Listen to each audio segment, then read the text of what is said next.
Back in February of this year, 2020, I reviewed Romance of the Three Kingdoms 1 and 2. Those games used the content of the books by the same name as the basis for the game's setting. Did you know there's another game on the NES that uses the novel Romance of the Three Kingdoms as its foundation? Yeah, Destiny of an Emperor does just that.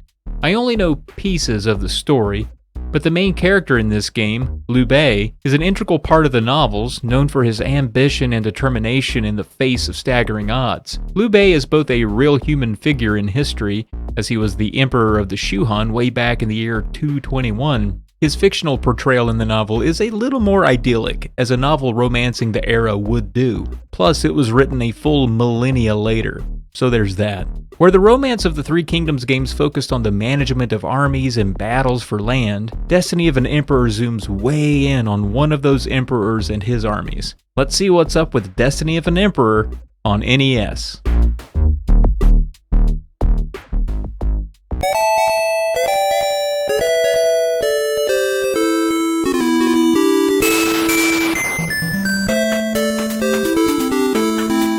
Destiny of an Emperor is a turn-based RPG, and probably gets a little overlooked, perhaps due to the name, or quite simply because the appeal of another game based on the Romance of the Three Kingdoms novels is low.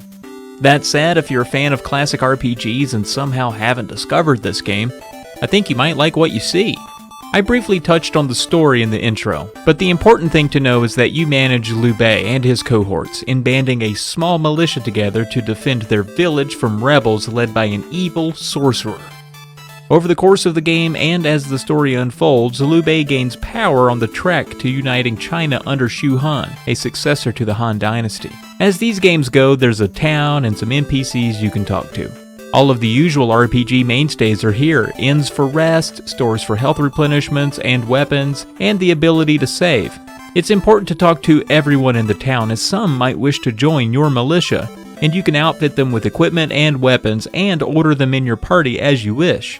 Over the course of the game, you can actually recruit a ton of party members, and you can't fit them all on your roster, but the options for configuring your party here are quite impressive. Whenever you engage in battle, whether it be a random encounter or a boss, you have a choice.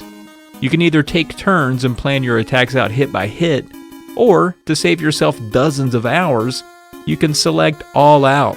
You might want to only do this against low-level enemies you meet randomly and save your tactics for the boss battles. The all-out option essentially just has both sides go all out, and the battle takes less than a minute, opposed to the 5 to 10 minutes they can normally take.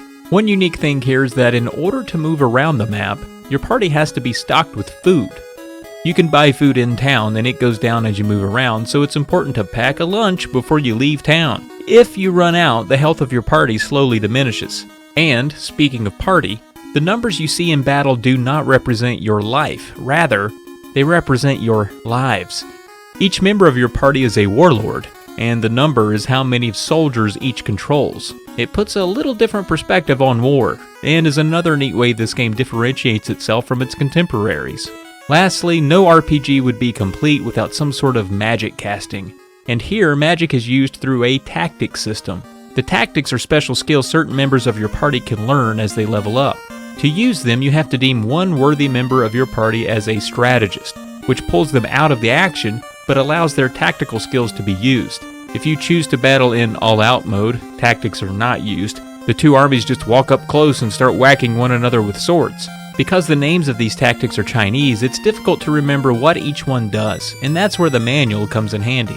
There are tactics for fire, healing, ice, all that elemental stuff, and you have a limited amount each battle, and it depends on the character's skill level as to whether they land one of these attacks, so that's important to remember.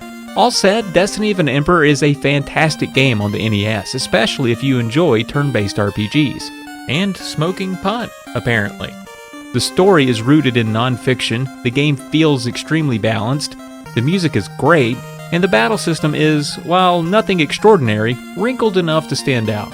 If I had to point out some gripes, there's not much to explore here. It appears very open world at first, but is a largely linear experience. Not to mention, your character has the ability to search areas, but rarely finds anything. After searching areas I was sure would possess something early on, like every table, chest, and drawer, and coming up empty, I stopped searching altogether. But all of that is nitpicky. Destiny of an Emperor is a solid game.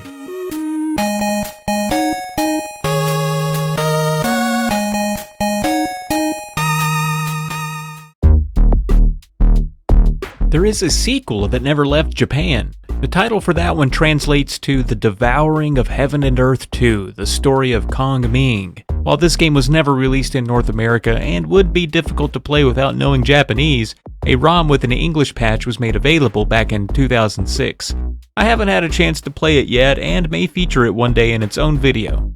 Liu Bei is featured in a few more games if you're a big Liu Bei fan. He's featured in Dynasty Warriors, Kessen 2, a tactics game on the PlayStation 2, Warriors Orochi, a beat-em-up for the PlayStation 2 and Xbox 360.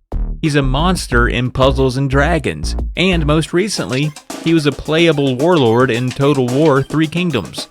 And I want to thank my pal Crabmaster for allowing me to use footage from late in the game's playthrough for this video. You should go check out his channel for dozens of NES playthroughs. It's shown here and linked in the description below. Thanks, Crabmaster. Well, that does it for Destiny of an Emperor on the NES. Always pack a lunch before you go out conquering, and thanks for watching.